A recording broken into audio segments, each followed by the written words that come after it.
سلام الله عليكم ورحمة الله تعالى وبركاته. كلنتي وعنا وناكسن إذا لهانتين با بوقشو aan ku tagay suuqa biraha ee Blacksea gaar ahaan goobta shaqada ee Kuba Workshop isaga oo ka warami doona qaabka loo toosiyo isteerinada bajaajka loogana bixiyo qalooca ku yimaada waasakan waraysi dheer oo aan la yeeshay injineer Kuba Cabdi Cabdullaahi. Assalaamu calaykum. Marka ugu horeyda amiin adiga ayaan ku salaamayaa. Marka ku xigta waxaan salaamayaa daawadayaasha dhammaan. Waxaan se kuleeyahay ku soo dhawaaw goobtayda shaqo. Markaanse wuxuu isku diyaarinayaa in uu guda galo shaqadiisa. Hadda waxaan rabaa inaan cabiro u shan qalooca ku jira inta uu dhan yahay mar walbana waa shaqo aan qabano. Qalooca u shaqalaana kama gal hal meel oo kaliya triangle angle-ka koowaad angle-ka labaad angle-ka saddexaad iyo angle daritada mar walba qaloocu waa hadba meesha uu ka galo. waxaa la rabaa inaad khibrad u leedahay oo ogaa kartid meesha uu qalooc ka qabto. hadda waxaan toosin rabaa qalooc ku jira qaybta u koreyda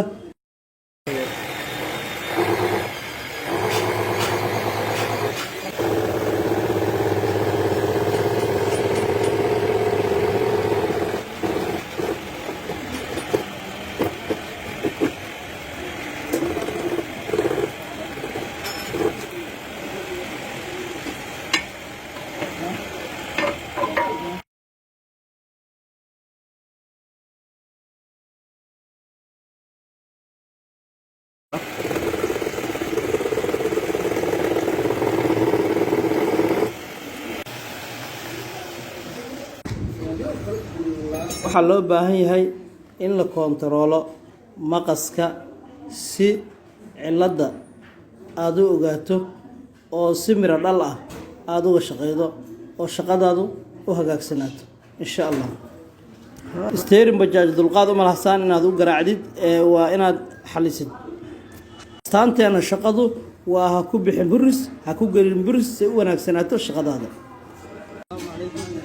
dhammaan asxaabta sharafta leh oo awal ma jirtay oo u shaqeyn jirnay shaqadan aanan aad iyo aad salaamaya aad ayaan u hambalyeeyaa sida wanaagsan shaqadan ugu ganacsiin annaguna ugu ganacsana macluumaadka aad baan u shaqeeyaa gacmo furan wixiina waxaan ugu balqaadaynaa inaan hagaajino wax laga tuuri lahaa oo qarashkaaga bixi lahaa oo dib u badbaadinayna shaqadaaduna sidaadii si kooban ku noqonaysaa insha Allah. من عصيت الله يوما غافلا